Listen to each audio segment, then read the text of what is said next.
Today I'm going to share exactly how I squeeze the most picture quality out of these tiny GoPro Hero 11 cameras. Let's start with the most important part of this camera, and that is the sensor. It's got 10-bit color and it is an 8x7 size sensor, which is almost a square. So the important part about this whole thing is using the full sensor. Now, there's a bunch of settings on the back of the camera, and if you're not familiar with them, I'm gonna go over the settings that I use. I always shoot 5.3K, the full 8x7 sensor, and I choose to shoot at 24 frames a second, and you only have the option for a wide lens. I always shoot with hyper smooth on. I have 10-bit color on. I always shoot in high bit rate. I keep the sharpness at low, the color is always at flat, and I have the wind reduction off. Now that we have all the settings that are going to be locked in no matter what, it's time to start making decisions.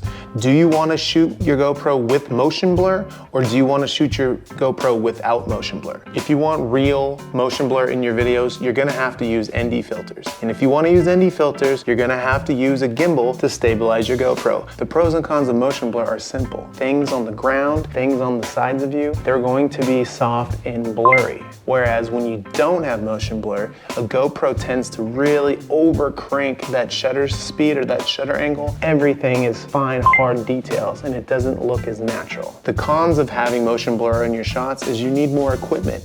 It's gonna weigh more, and you're also gonna have to worry about other things being charged. The next decision you need to make is, where are you gonna put the camera? Are you riding your bike following someone else, or are you riding alone? That will help influence where you put the camera. If I'm following somebody, I tend to like to put the camera on my helmet. That way I have a higher point of view. I can see over my handlebars, and I can see over the rider's head and see what's in front of them. However, if I'm riding alone, I like to show my handlebars in the shot so there's something in the foreground so it doesn't feel like it's just a floating camera. Now, I know this video is all about squeezing the most quality out of your GoPro, but half a video is the audio you hear, and you need clean audio. You can't just cover it up with some music. It's just not acceptable. You need to have that sound of gravel, that sound of traffic, the sound of...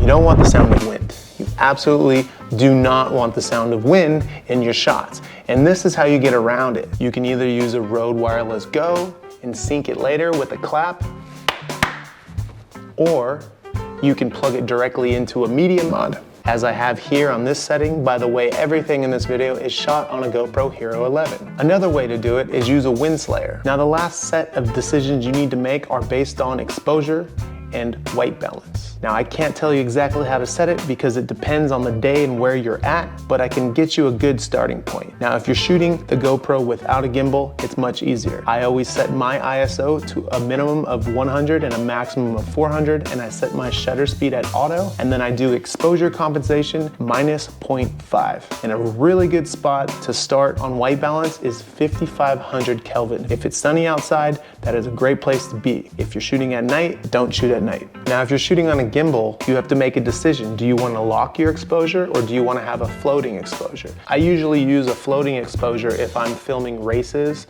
or filming areas that I'm not quite certain how the light's going to be hitting. However, when I'm shooting hotlines or routes that I know the direction and I know where the sun is, I like to lock the exposure. So this isn't the only way to use a GoPro when riding a bike, but these are the most common ways. One that I didn't mention in this video is the mouth mount. This is also a very common way to film on a bike with a GoPro. The problem is I can't talk while I'm riding. But this is a great option if you like to shoot your bike, shoot while you're riding. This is a very versatile way of getting a lot of shots. Just not a lot of dialogue while you're riding. Anyways, if there's something that I didn't quite cover clear enough for you, or you have any questions on any of this, let me know down below. I'll see you on the next one. So we bring to a close the story of rigid control through the unceasing research and the highest quality.